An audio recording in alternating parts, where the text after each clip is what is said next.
আজকে আবার রবিবার, কিন্তু রবিবার কি যেন আছে। আজকে প্রশ্নোত্তর পর্বের ভিডিও, আপনারা প্রাণ খুলে মন খুলে প্রশ্ন করবেন, আমিও ঠিক সেরকমভাবেই আপনাদের সাথে গল্প করব, সব উত্তর দেব। কিন্তু এবার আমরা ফেসবুক গ্রুপ থেকে কোনো কমেন্ট নিইনি। আমাদের ফেসবুক গ্রুপ নিচে ডেসক্রিপশনে লিঙ্ক আছে, বা আমাদের যে পেজ আছে সেই পেজ থেকে আমরা কোনো কমেন্ট নিইনি, কারণ গত রবিবারের যে প্রশ্নোত্তর পর্বের ভিডিও ছিল তার নিচে কমেন্ট হিসাবে খুবই কম প্রশ্ন এসেছে, মাত্র 1000 প্রশ্ন। এত কম প্রশ্ন, তার মধ্যে থেকে আমরা কষ্ট করে যতটা সম্ভব প্রশ্ন বেছে নিয়েছি।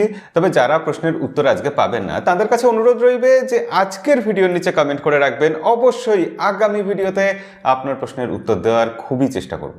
তাহলে চলুন, আর সময় নষ্ট করব না। ওহো, লাইক করতে ভুলে গেছেন, তাহলে লাইক করে চলুন, সরাসরি আমরা ভিডিওতে ঝাঁপিয়ে পড়বো, কিন্তু ব্যথা লাগবে। প্রথম প্রশ্ন করেছেন কসমিক জোন। তিনি বলছেন, দাদা মোবাইলে এয়ারপ্লেন মোড অন করে মাথার কাছে নিয়ে ঘুমোলে কোনো সমস্যা আছে? এমনিতে খুব বেশি সমস্যা নেই, কারণ যেটা রেডিয়েশনের সমস্যা, সেই সমস্যাটা তুলনামূলক কমই থাকবে, প্রায় থাকবেই না। কিন্তু সবসময় একটা ভয় তো থাকবেই, কারণ ফোনের মধ্যে ব্যাটারি আছে, সার্কিট আছে, পাওয়ার আছে। সেক্ষেত্রে যে কোনো সময় ব্লাস্ট হতে পারে, ভয়ানক কিছু হতে পারে, দুর্ঘটনা ঘটতে পারে। কখনোই এটা আমি সাপোর্ট করব না, বা আপনাদের এনকারেজ করব না যে মাথার কাছে মোবাইল নিয়ে ঘুমান। পরের কমেন্ট করেছেন বুড়ির পুচকা। তিনি বলছেন, রেডমি নোট 10s আর রিয়েলমি 8 কোনটা ভালো হবে? রেডমি নোট 10s একেবারেই বাজে ফোন, সেটা না নেওয়াই উচিত। আমি বলবো এই দুটোর কোনোটাই না নিয়ে আপনি চেষ্টা করুন রেডমি নোট 10 ফোনটা নেওয়ার। বাই চান্স রেডমি নোট 10 না পেলে তখন রিয়েলমি 8 নেওয়া যেতে পারে। অমিত সাহা, তার প্রশ্ন, দাদা মিডিয়াটেকের G70 থেকে G85 বা G95 পর্যন্ত যে প্রসেসরগুলো আছে, এগুলো লং রানে কেমন? 2 অথবা 3 মাস পরে কি অনেক স্লো হয়ে যাবে? লং রান মানে যদি 2-3 মাস হয় তাহলে কোনো রকম ভয়ের কিছু নেই, কোনো রকম স্লো হবে না। কিন্তু সেটা যদি 2-3 বছর হয় তাহলে একটু ভয় থেকে যায়, কারণ মিডিয়াটেক এখন খুবই ভালো করছে, তবুও অতটা আস্থা অর্জন করার জায়গায় এখন অবধি বোধহয় পৌঁছতে পারেনি। তো 2-3 বছরের লং রানে একটু ভয় থেকে যায়। আর গেমিংয়ের জন্য অল্প দামে একটা ফোন কিনতে চাইছিলাম, বেশ অবশ্যই মিডিয়াটেকের প্রসেসর দেওয়া ফোন অল্প দামে গেমিংয়ের জন্য ভালো ফোন পেয়ে যাবেন, নিতেই পারে। পরের কমেন্ট করেছেন আলিফ মাহিন। তিনি বলছেন, দাদা OnePlus 8 Pro নেওয়া ঠিক হবে কিনা? For software experience, good camera, battery and display এর জন্য। এইটা নাকি অনেক রকম ইস্যু আছে। ইস্যু যেরকমই থাকুক, OnePlus 8 Pro অবশ্যই খুব ভালো ফোন, একদম নিয়ে নিন, কোনো রকম সমস্যা হবে না বলে আশা করা যেতে পারে। OnePlus ইদানিং যা করছে একটু ভয় লাগে ঠিকই, তবুও OnePlus 8 Pro খুবই ভালো ফোন, এখনও নিলে অবশ্যই নেওয়া যেতে পারে। পরের প্রশ্ন করেছেন রোবেল খান। তার প্রশ্ন, দাদা আপনার জবান ঠিক রাখতে পারেন না। আপনি বলেছেন M11 Ultra versus iPhone 12 versus Vivo X60 Pro plus camera review দিবেন। মিথ্যাবাদী তুমি দাদা। একদম এক্স্যাক্টলি তাই, আমি জবান ঠিক রাখতে পারি না। তবে তার সাথে অন দ্য সিরিয়াস নোট আপনাকে বলতেই হচ্ছে যে আমরা এই ভিডিওটা শ্যুট করে রেখেছিলাম। Mi 11 Ultra, iPhone 12, X60 Pro Max, এবং শ্যুট টুট সব কমপ্লিট ছিল, ভিডিওর বি-রোল তোলা ছিল, ক্যামেরা স্যাম্পল নেওয়া ছিল। কিন্তু কোনো কারণে আমাদের টিম মেম্বারদের কারোর কোনো ভুলের বশে ওই ফোল্ডারটাই ডিলিট হয়ে গেছে। আর অনেক দিন রাখার পর, অন্তত 15-20 দিন রাখার পর আমরা Mi 11 Ultra যার ফোন তাকে ফেরত পাঠিয়ে দিয়েছি। এবার সেক্ষেত্রে এখন আর কোনো উপায় নেই আর কি, পুরো পরিশ্রমটাই আমাদের মাটি হয়ে গেল। তবে এবং আমি কথাও রাখতে পারলাম না, কি আর বলবো, আমার দুর্ভাগ্য, এবং আপনাদের কাছে কথা রাখতে পারলাম না বলে খুবই লজ্জিত। তবে এরকম দুর্ঘটনা একবার ঘটে গেল, আমরা আগামী দিনে অবশ্যই সাবধান থাকবো।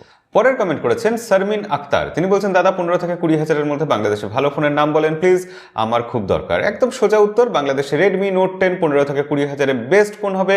এছাড়া নার্জো 30 এই ফোনটাও কনসিডার করে দেখতে পারেন। এছাড়া রিয়েলমি 8 সেটাও বেশ ভালো ফোন হতে পারে 20 হাজারের মধ্যে, ব্যাস। পরের কমেন্ট করেছেন মোহাম্মদ মেহেদি হাসান। তিনি বলছেন, দাদা আপনি ইউটিউবে যেরকম, বাস্তব জীবনেও কি এরকম? আমি ইউটিউবে কীরকম সেটাই তো এখন অব্দি জানতে পারলাম না। ইউটিউবে আমি কীরকম অবশ্যই কমেন্টে লিখে জানাবেন, তারপর আমি মিলিয়ে বলবো যে আমি বাস্তব জীবনে সেরকমই কিনা। সূচক রহমান, তিনি বলছেন, পোকো X3 Pro অনেক সমস্যায় ভরা। একদম ঠিক কথা, এটা যারা এক্সপিরিয়েন্স করেছেন তারা খুব ভালোভাবে বুঝবেন যে পোকোর ফোনগুলোতে ইদানিং আমি দেখছি প্রায় সব ফোনেই কিছু না কিছু সমস্যা থাকছেই। কম দামে আসছে, ভালো স্পেসিফিকেশনস দিচ্ছে, কিন্তু কোনো ফোনে দেখা যাচ্ছে চার্জারের ইস্যু, কোনো ফোনে দেখা যাচ্ছে অন্য কোনো ইস্যু, কোনো ফোন কিছুদিন বাদে হ্যাং করছে, ল্যাগ করছে।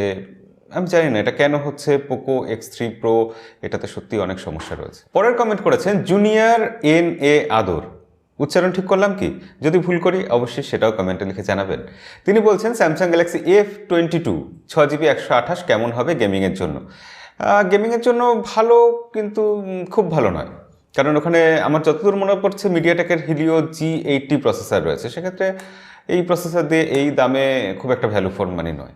পরের কমেন্ট করেছেন অরিত্র ঘোষ, তিনি বেশ ইন্টারেস্টিং কমেন্ট করেছেন। বলছেন, দাদা অন্য সব কোম্পানির মতো স্যামসাং এর গেমিং ফোন পাই না কেন? তাদের ইউআই এক্সপিরিয়েন্স ভালো লাগার কারণে প্রশ্নটা করলাম।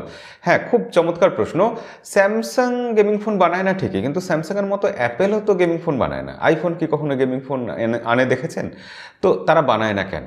তারা আসলে এক্সপেরিমেন্টাল কোনো কিছু করে না, তাদের ব্র্যান্ড ভ্যালু নষ্ট করার মতো কোনো কিছু করে না। আর গেমিং ফোন বানানো ব্যাপারটা এরকম যে সেটার মধ্যে আমরা খুব স্পেশাল কিছু পাই না, তো গ্রাফিক্স কার্ড ভরা থাকে না। যেরকম কম্পিউটারের ক্ষেত্রে গেমিং কম্পিউটার মানে সেখানে গ্রাফিক্স কার্ড থাকে, অনেক কিছু এক্সট্রা অর্ডিনারি আমরা পাই, কিন্তু মোবাইল ফোনে সেটা হয় না। গেমিং মোবাইল মানে সেটা একরকম আমাদেরকে একটু ভোলানো, খুব বিশাল কিছু তফাৎ এরকম কিছু নয়। তো স্যামসাংয়ের ফোন বা অ্যাপেলের ফোন গেমিং ফোন হিসাবে আমার মনে হয় এই কারণেই তারা এখনও অবধি আনে না। ভবিষ্যতে হয়তো আনতে পারে, যেহেতু গেমিং ইন্ডাস্ট্রি দারুণ বুম করছে, সেক্ষেত্রে আগামী দিনে আনতেই পারে গেমিং ফোন। পরের কমেন্ট রুবেল রানা অভি, তিনি বলছেন, দাদা জানি উত্তর দেবেন না, বেশ উত্তর দিলাম না কিন্তু। তিনি বলছেন, গতকাল আপনার কোনো ভিডিও আসে নাই, অনেক রাত জেগেছিলাম ভিডিও দেখবো বলে। আমার প্রশ্ন হচ্ছে, স্যামসাং গ্যালাক্সি S21 FE 5Gতে 12 আর A52s 5Gতে 64 মেগাপিক্সেল ক্যামেরা, কোনটা ভালো দাদা বলবেন প্লিজ?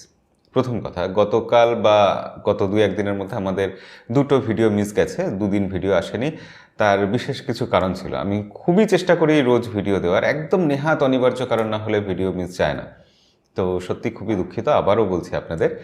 আর আজকের এই প্রশ্নের উত্তর হচ্ছে S21 FE 5Gতে 12 মেগাপিক্সেল আর A52s 5Gতে 64 মেগাপিক্সেল। দুটোর কোনোটাই আমি এক্সপিরিয়েন্স করিনি, দুটোর কোনো ফোনই এখনও আমাদের মার্কেটে আসেনি। তো আসলে আমি এক্সপিরিয়েন্স করে দেখব, অবশ্যই জানাবো। তো এখানে 12 বা 64 মেগাপিক্সেলটা কোনো ফ্যাক্টর নয়। কে ভালো অপটিমাইজ করেছে, কে ভালো ক্যামেরা দিচ্ছে, সেটাই বেটার হবে, দেখা যাক। শাহরিয়ার আল ওয়াসি, তিনি বলছেন, 100% চার্জ পূর্ণ হওয়ার আগেই ফোন চার্জ থেকে খুললে ফোন আর কখনোই 100% চার্জ হবে না। বিষয়টা ঠিক বুঝলাম না, আসলে ওটা মজা করেছিলাম আর কিছুই না। আমি বলতে চাইছিলাম যে এটা করলে তো কখনোই 100% চার্জ হবে না, এটা স্রেফ ফান আর কিছু না। টেকনোলজিক্যাল ওয়ার্ল্ড, তার প্রশ্ন হলো, ল্যাপটপ ডিসপ্লেগুলোতে বিভিন্ন আইপিএস এলসিডি ডিসপ্লে ব্যবহার করা হয়, তারা তো চাইলেই অ্যামোলেড দিতে পারে। হ্যাঁ, অবশ্যই চাইলেই অ্যামোলেড দিতে পারে এবং দেয়ও। সব ল্যাপটপ দেয় না, বেশিরভাগ ল্যাপটপই দেয় না। 2-1টা ল্যাপটপ অ্যামোলেড ডিসপ্লে দেয়, এবং যখন অ্যামোলেড ডিসপ্লে দেয় সেই ল্যাপটপের দাম অনেক বেড়ে যায়। তিনি বলছেন, আমি আজ পর্যন্ত যতগুলো ল্যাপটপ দেখেছি কোনোটাতেই অ্যামোলেড দেওয়া হয় নাই। কেন অ্যামোলেড ইউজ করা হয় না? আসলে বেশিরভাগ ল্যাপটপে অ্যামোলেড ইউজ করা হয় না, তার দুটো কারণ। একটা তো দাম বেড়ে যাবে, আমি বললামই। দ্বিতীয় কারণ এটাই যে ল্যাপটপে আমরা যখন ভিডিও এডিট করি, ফটো এডিট করি, অ্যামোলেড কখনো সত্যিকারের কালার দেখায় না। তার জন্য এই এডিটিংয়ের ক্ষেত্রে যেখানে কালার নিয়ে কাজ হয়, সেখানে কিন্তু ল্যাপটপে যদি অ্যামোলেড থাকে বেশ অসুবিধা হয়। তার জন্যই যারা এডিটিংয়ের কাজ টাজ করেন তারা কিন্তু যখন মনিটর ইউজ করেন, সেই মনিটরও কিন্তু এলসিডি মনিটর হয়, আইপিএস মনিটর হয়, কখনোই সেটা অ্যামোলেড মনিটর হয় না। তো অ্যামোলেড ডিসপ্লের এই সমস্যার জন্য ল্যাপটপ কোম্পানিগুলো সাধারণত দেয় না অ্যামোলেড ডিসপ্লে। পরের কমেন্ট করেছেন মোহাম্মদ আব্দুল হামিদ খান, তিনি বলছেন, হ্যালো দাদা, আমার কোশ্চেনটা হলো, আমি OnePlus 7T থেকে 9R এ শিফট করব নাকি 8T-তে? কেন খামখা শিফট করবেন? OnePlus 7T যথেষ্ট ভালো ফোন। তবু যদি করতে হয় তাহলে আমি বলবো 9R-এই শিফট করুন, কারণ 8T আর 9R একই ফোন। আর 9R যেহেতু আরেকটু লেটেস্ট ফোন, তাই আপনি বেশি দিন সেটাতে ভালো এক্সপিরিয়েন্স পাবেন, সফটওয়্যার আপডেট পাবেন, তো সেক্ষেত্রে 9R। পরের কমেন্ট করছেন তঞ্জিম খান, তিনি বলছেন, ফোন যেগুলো রিভিউ করেন সেগুলোকেই দিন শেষে দিয়ে দেওয়া হয় নাকি খানিকটা সময়ের জন্যই? খানিকটা সময়ের জন্যই দেয়, তারপর ফেরত নিয়ে নেয়। কোম্পানি অত ভালো নয়। আর 2-1টা কোম্পানি আছে, বা 2-1টা ফোনের ক্ষেত্রে কোনো কোনো কোম্পানি 2-1টা ফোনের ক্ষেত্রে বলে যে হ্যাঁ ঠিক আছে, সস্তা ফোন, রেখে দাও, আর ফেরত দিতে হবে না।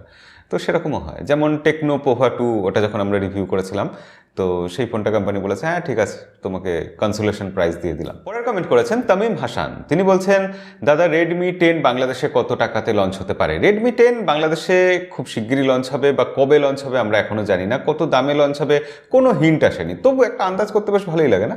তাহলে আমি আন্দাজ করে বলি যে 17,000 টাকা। 17,000 টাকায় Redmi 10 লঞ্চ হলে আমি বলবো একদম এটাই হওয়ার চান্স বেশি। আপনার কি মনে হয়? আপনাদের কমেন্ট লিখে জানান, দেখি কারটা মেলে Redmi 10 বাংলাদেশে কত দামে লঞ্চ হবে, অবশ্যই লিখে জানাবেন। আজকে শেষ প্রশ্ন করেছেন মাই চয়েস। অনেকগুলো প্রশ্ন করেছেন, প্রত্যেকটা প্রশ্নই খুব ইন্টারেস্টিং ছিল, বেশিরভাগই। তবু একটা প্রশ্নই আমরা বেছে নিয়েছি। তো তিনি বলছেন, আচ্ছা দাদা, বাংলাদেশে কি 4G+ কাজ করে? হ্যাঁ, অবশ্যই বাংলাদেশে 4G+ কাজ করে, এবং কোথায় কোথায় করে, কোন নেটওয়ার্কে করে, এটা নিয়ে স্পেসিফিক্যালি কিছু বলা মুশকিল, তবে কাজ করে। আজকের ভিডিও এই অবধি।